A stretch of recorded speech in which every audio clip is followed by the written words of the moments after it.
On November 14th, President Trump was taking questions from the press aboard Air Force One. What did Jeffrey Epstein read in his emails that you said you knew about the girls? I know nothing about that. When Bloomberg correspondent Catherine Lucy asked him why he was resisting the release of the Epstein material if there's nothing incriminating in the file. You might remember back in July, the Wall Street Journal released a bombshell report that Trump had given Jeffrey Epstein a creepy birthday card that suggested the two of them had a dark sexual secret. In a remark that struck a nerve with a lot of people in the week that followed, the president answered by shaking a finger at her and saying, part of what was striking about the line was that it seemed more likely to come out of the mouth of a kindergartner. Yep, he really did call a female reporter Piggy. Than a sitting president. This photograph of the moment shows just how angry the president is. It was also shocking because no member of the press seemed to respond to the glaring violation of basic courtesy, thrusting his finger right in the reporter's face, and the singling out of a female reporter for an epithet meant to demean her as fat. On Venezuela, sir, you've had a lot of meetings on Venezuela. I know you can't tell us what your next steps will be. The comment itself was not the worst. I was able to terminate Roe v. Wade after 50 years of trying. By far not the worst. This about Jessica Leeds, who accused him of sexual assault. Yeah, I'm going to go after. Believe me, she would not be my first choice. Of those that Trump has offered at various points during his decade as a national political figure. You've called women you don't like fat pigs, dogs, slobs, and disgusting animals. But it points to something I think we don't address enough about Trumpism. There was blood coming out of her eyes, blood coming out of her wherever. So I want to talk today about the constant hatred for women that is at the heart of Trump's politics, how it relates to historical authoritarianism, and how it's shifting U.S. culture around women, and what we can do about it. Honestly, the quiet piggy comment is part of a trend. The president is clearly not happy with all the attention the Epstein scandal is getting. Just last week, ABC News' Mary Bruce had asked a hard question at the White House during Trump's meeting with Saudi Crown Prince Mohammed bin Salman. He lashed out again today at another reporter for asking about Epstein. Mr. President, why wait for Congress to release the Epstein files? Why not just do it now? I think you are a terrible reporter. You're a terrible person and a terrible reporter. Trump doesn't think he should be accountable to anyone, really. Yet while you do sometimes see it with men, he's particularly nasty about women. They have Jasmine Crockett, a low IQ person. They have AOC's low IQ. Women of color, in particular, have gotten the brunt of this kind of behavior from him in the past. You have pushed false claims about some of your rivals, from Nikki Haley to former President Barack Obama, saying that they were not born in the United States, which is not true. You have told 4 congresswomen of color who were American citizens to go back to where they came from. You have used words like animal and rabid to describe black district attorneys. You've attacked black journalists, calling them a loser, saying the questions that they ask are, quote, stupid and racist. You've had dinner with a white supremacist at your Mar-a-Lago resort. The hatreds the right is most vocal about are immigrants and trans people, because these are the two groups that they've decided, perhaps mistakenly, the larger U.S. public is willing to let be brutalized. So my question, sir, now that you are asking black supporters to vote for you, why should black voters trust you after you have used language like that? But it's important we don't sleep on some of the other key hatreds that Trump has embraced. Hatred of women and black folks. Well, first of all, I don't think I've ever been asked a question so in such a horrible manner. Don't forget his history with the Central Park Five, taking out a full-page ad in the New York Times. He would never express regret for what he had done, even after those men were exonerated. 2 weeks to go until the election, and former President Trump is facing a new legal battle. Members of the Central Park Five are now suing the former president over, quote, false and defamatory statements they say that he made about their 1989 case during a presidential debate last month. They admitted, they said, they pled guilty. They never pleaded guilty. They were cleared of the wrongdoing. But it's women I want to focus on right now. I never liked horseface. It's just not. That's a terrible thing. That wouldn't be the one. There is, of course, the open question of just how deep his relationship was with convicted offender Jeffrey Epstein, who ran a sexual abuse network targeting countless girls and young women. Both men are seen enjoying themselves, Trump pointing out women dancing in front of them. But aside from that, Trump was accused in a sworn deposition of marital rape by his wife before she reached a settlement with him. The president is also on tape saying that grab him by the pussy line I can do anything about women, which he dismissed as locker room talk.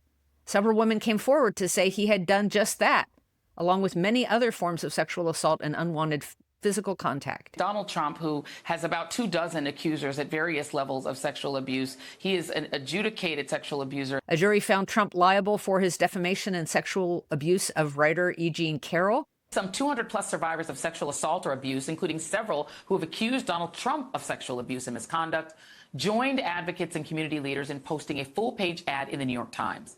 Together they wrote, and added to the damages that they had awarded after his subsequent additional defamation. A second Trump term would pose multiple dangers to our democracy, not least of which is the dangerous daily message it would send through his presence and his policies that sexual or gender-based violence of any kind is normal, unavoidable, and something the American people should accept. For those who weren't around in the last decades of the last century, it may be hard to imagine how normalized this so-called locker room talk was in everyday life, even around women. In my case, bosses who were not my peers in terms of age, income, or power would regularly ask me sexual questions, as if it were all lighthearted banter that I had asked to engage in. They would often do it in front of other people at first, and then privately. One boss was obsessed with whether and how I had lost my virginity. Another one said about my pants that he would like me to come over to his house and take my shoes off and walk all over his back while I was wearing them. A coworker at another place left an extraordinarily explicit and crude letter for me on my desk, which I turned into my female boss, who happened to be on the committee handling harassment issues. It was a law firm, and they took the matter very seriously, yet it was left to me in my early 20s and in a support staff role at the firm to make the choice on whether the guy should be fired or not. Did I mention that he had a wife who was at home with their newborn child? In 1991, the nation was riveted. My name is Anita F. Hill. When a University of Oklahoma law professor was reluctantly thrust into the spotlight. Clarence Thomas ran into trouble today in what had seemed to be a certain confirmation as a Supreme Court justice. Information that Anita Hill had given confidentially to a Senate aide had been leaked about the sexual harassment she said she had endured years earlier as an employee of Thomas's at the EEOC. Most women I know over 50 have several of these workplace stories and worse ones. I thought he respected my work and that he trusted my judgment. After approximately 3 months of working there, he asked me to go out socially with him. What happened next and telling the world about it are the two most difficult experiences of my life. Did I move beyond the reach of these guys, or did some workplaces really change? I thought that by saying no and explaining my reasons, my employer would abandon his social suggestions. However, to my regret, in the following few weeks, he continued to ask me out. Perhaps a little bit of both, but some evidence indicates there was a societal shift. His conversations were very vivid. He spoke about acts that he had seen in pornographic films involving such matters as women having sex with animals and films showing group sex or rape scenes. He talked about pornographic materials depicting individuals with large penises or large breasts involved in various sex acts. The country saw a dramatic decline, for instance, of sexual harassment of women in the workplace between 1987 and 2016. Because of Anita, I knew that sexual harassment in the workplace shouldn't happen. And that sounds simple in some ways, but you could imagine I'm going into the workplace as a 21-year-old, and I think that I'm not supposed to be sexualized, that I'm not supposed to be harassed, and I'm supposed to be treated with equality and fairness and justice. And that's because of Anita. But there are some indications it's on the rise again in the last decade. I shouldn't say this because it's politically incorrect. She said She's beautiful, and you are beautiful. Okay? I'm not allowed to say that, that could be the end of my political career, but I said it anyway. And my sense is that Trump is actively shifting the window of how women are seen and treated at every level of American society, rolling back the timeline of half a century in terms of public discourse, even where institutions are more resistant to his efforts to undo progress women have made in my lifetime. One of the most important things to recognize is that this treatment of women is not just because Trump is retrograde and disgusting. Trump is an aspiring dictator. He's a dictator. He's a dictator. Who has seized an unprecedented amount of power for a U.S. president. So a lot of people say, if that's the case, I'd rather have a dictator. But who is still faced with tremendous popular resistance.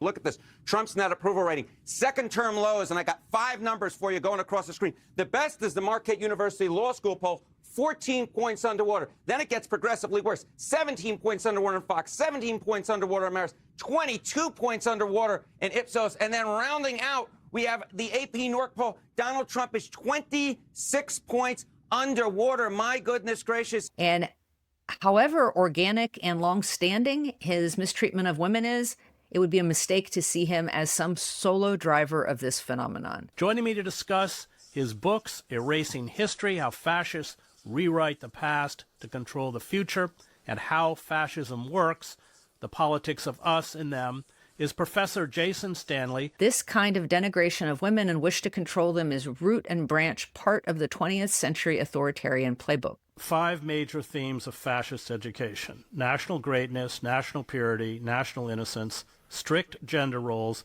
vilification of the left. Strict gender roles. Why is that so important? And I'll remind you, it's not necessary to directly emulate fascist movements in order to repeat history, although I do see some of that going on. First of all, you tell the dominant group that they're under existential threat of being replaced by people who are not in the dominant group. But remember that if the goals are the same, the behavior and actions will tend to mimic those past models intentionally or unintentionally. Madison Grant's 1916 book, The Passing of the Great Race, sort of lays out great replacement theory. Hitler reads that in prison, and it has an enormous effect on him. Thus, we see women disempowered as political actors in daily life today, and instead treated as baby machines in the tradwife movement. I won't go into the weird details of the conspiracy theory that Hitler bought into. In Italy and Nazi Germany, this invented social phenomenon that was quite similar to the tradwife phenomenon involved a focus on women as responsible for children and the home, freeing men for their assigned political and military roles. But the idea was he thought that, the liberals, the Marxists were backed by global Jews, by the global Jewish conspiracy to bring in non-whites into the country and overwhelm the Aryan population. This was made clear through government actions and extensive propaganda over years. So if you're a white supremacist, you want the women of the dominant group to be having babies. And all this is just the flip side of the coin of the trans exclusion and the attempts to ethnically cleanse the country of immigrants that we're seeing today.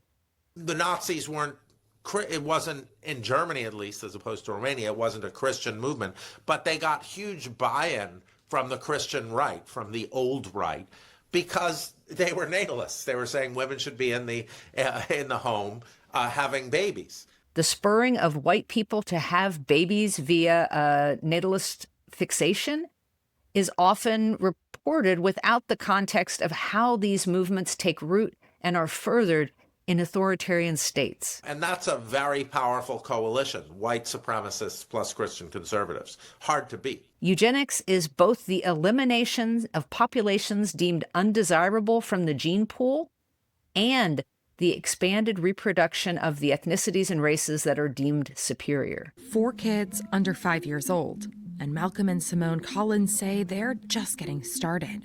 They run a foundation to support pronatalism, a movement mostly populated by religious conservatives and immigration opponents. And most of those 20th century natalist arguments in fascist countries have roots in the writings of U.S. eugenicists of the era. The movement's ideas have also garnered support from a few tech titans, including Elon Musk, father of 12, who has said civilization will crumble if people don't have more kids.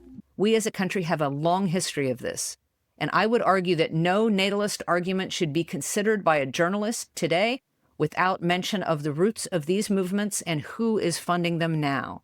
In the past, we could rely upon, simple limbic system rewards in order to procreate. And it's not just 20th century fascist movements that we're echoing. Decades of family planning policies from China to Russia reveal how the particularly warped desire of a nation's leaders override the consideration of women as people. But once you have birth control and abortions and whatnot, now you can still satisfy the limbic instinct, but not procreate. And they show that these ideas never really went away. The words "quiet piggy," said by a sitting president to a working reporter, likewise tap into this resentment about women's real job being to stay home and raise children. As with everything, Trump is continuing and making pre-existing undercurrents in the Republican Party worse. We'll talk about all these things with Phyllis Schlafly. Would you welcome Mrs. Schlafly? As Notre Dame professor Christina Walbrecht noted in her interview with the 19th News after Rush Limbaugh's death, the Republicans supported the Equal Rights Amendment since the 1940s. But that all changed in the 1970s. We reject the anti-family goals of the Equal Rights Amendment. The American women do not want abortion. They do not want lesbian privileges. And they do not want universal child care. That changes because there's a backlash to feminism. She understood how to manipulate the media. And the idea of framing herself as a wronged housewife who'd kind of been flushed out of, the kitchen where she really wanted to be was absolutely brilliant. So many gains for women have happened in my lifetime. When my mother got divorced in the 1970s, it was just before women could get credit cards and loans in their own name, and just after no-fault divorce became widespread.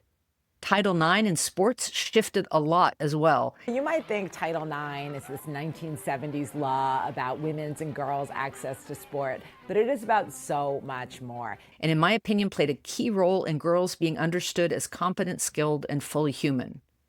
It is about sexual violence. It's about transgender rights. It's a piece of legislation that affects children, parents, professors, coaches, and it has transformed the world that we live in today. These advances arrived institutionally in the 1970s, but were met with a counterforce by the evangelical movement in the United States in that same decade and going forward. We're currently seeing attempts to roll back all those gains across the country. The Trump administration attempted to gut Title IX, but was met with massive opposition that seems to have stemmed their attack for now. The nationwide right to abortion has already been gutted. That fight was a 50-year project in the U.S. by the religious right to gain power after Black Americans gained electoral protections. Segregation began to crumble, and racial animus ceased to be as effective at garnering votes as it once was. More recently, some in government have questioned women's right to vote. Others in the manosphere are bemoaning women's rights to divorce their husband. While this kind of talk has been around since long before Trump, it's now amplified by loud voices on big platforms. Hi, I'm your Republican congressman. It's your body, my choice. And the president has been doing what he can I'd like to watch your talk. Good job. Okay, thank you. Good job. Thank you, darling. To make these visions real. Between February and July, hundreds of thousands of Black women were removed from the workforce at disproportionate rates. Many economists point to Trump's massive cuts to the federal workforce as the driving factor. This is interesting. Black women alone make up over 12% of federal employees. That's nearly double their share of the labor force overall. Secretary of Defense Pete Hegseth regularly denigrates women's combat readiness and has removed or blocked women from key leadership positions in the military. Last week, Hegseth reposted a video about a Christian nationalist church that included various pastors saying women should no longer be allowed to vote. The Trump administration furthered its denigrating messaging on women by reportedly intervening in Andrew Tate's prosecution in Romania. Tell me about what you discovered regarding the Tate brothers. Where Tate and his brother were under house arrest as they were being investigated for sex trafficking and other crimes. They come into Fort Lauderdale. CBP seizes their electronic devices. We're talking phones and laptops, and HSI, Homeland Security Investigations, begins investigating the contents. And we recently learned that the White House interfered directly with the attempts by law enforcement in the U.S. to seize the brothers' phones when they flew to this country. A White House official reaches out to senior DHS officials, chides them for using the agency's time and resources on this issue, and asks them to return the devices back to the Tates. So it's a feedback loop between the President of the United States and the worst voices on the internet. It's indisputable that the diversion of federal agents to immigration enforcement, both at the FBI and DHS, has taken investigators off of child predator cases. All these nonsensical arguments about child rearing and women and relationships are not really about families and children at all. They're about controlling women, and women choosing not to bear children or being unable to makes women less vulnerable to those who would like to control them. I'm just a girl standing in front of the world asking for a president who isn't a rapist. Request denied! Indulgence of this worldview shows up in a variety of places, in opinion pieces and whole corners of YouTube. The New York Times opinion page recently asked whether women were ruining the workplace. The anger over women refusing to date reactionary white men is wild. The underlying idea seems to be that we have to give these guys power or else they will commit harm to get it. While I would say it's a good idea to give every kind of person paths to engage politically and culturally in productive ways, there is no reason to pretend that what Tate and even those making softer arguments about accommodating grim misogyny are doing anything but trying to extort status and power through violence or the threat of it. They are fueling men to rage. And make no mistake, the attack on trans folks is part of this assault on women. It's trans women on whom the paranoia about transness focuses most. Does a trans ban give more power to women athletes or less? Or does it give power to people over them to check their bodies? Trans women who are portrayed as even a danger to other women. But the transvestigators who believe they can reliably parse others' identities by relentless visual examination are just the next step in Rush Limbaugh's decades of feminazi comments and denigrating the appearance of women on the left as undesirable and not real women. You are giving power over female athletes to men who check their vagina. And if you think anything other than that will happen, you just don't want to know the truth. We see the rigidness of gender in the Trump administration with Caroline Leavitt in her dresses and cross. What did the president mean when he called a reporter Piggy? Look, the president is very frank and honest. Or in its middle-aged corollary form with the plastic surgery concubine look that appears to be mandatory for billionaire wives and heads of agencies alike. These are the people who would deny medical care to trans people while gender-confirming surgeries become more and more de rigueur for leading Trump supporters. Meanwhile, the actual treatment of the most vulnerable women worsens. NBC News just announced the horrific treatment of pregnant women in U.S. jails. She was in custody for 5 days. When did you realize that she was pregnant? During the autopsy report. Meanwhile, unauthorized surgeries, including forced hysterectomies of immigrant women in detention, have been reported by whistleblowers for years. It's easy to think of all these as separate actions by nasty human beings, but I wanted to talk about this today and underline that this is what authoritarian countries do. Their treatment of women is a sign of their larger intentions, and the Trump administration is making its intentions clear. On a small, everyday level, you can support women when they are targeted this way. If someone, anyone, were to say anything in the universe of quiet piggy, call them on it. If women are regularly talked over in meetings at your workplace, call attention to it or champion their good ideas directly. If they're discussed behind their backs, refuse to engage in it. If you're a woman, don't sit silent if you see this kind of behavior just because you might be exempt from it for now. As someone once asked on social media, I wish I could remember who it was, ask yourself if you're always responding to women by calling their opinions or their statements into doubt. You might be doing it and not even realizing it.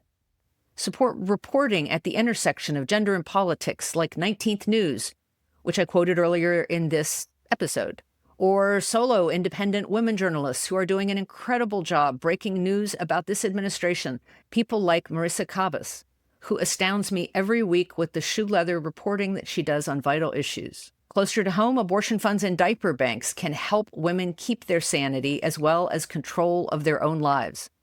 If you're a woman, see what you can run for in your community, or find a woman that you would like to run for something. See what kind of mutual aid you can contribute on the ground that treats all women as the ultimate authority in their own lives, irrespective of what anyone else might say or do. And that's it. And happy Thanksgiving. Thanks for listening to Next Comes What. Please share this with one person who's looking for ways to survive this mess. To support this podcast, please become a paid subscriber at AndreaPitzer.com and consider giving Next Comes What a 5-star review where you get your podcasts.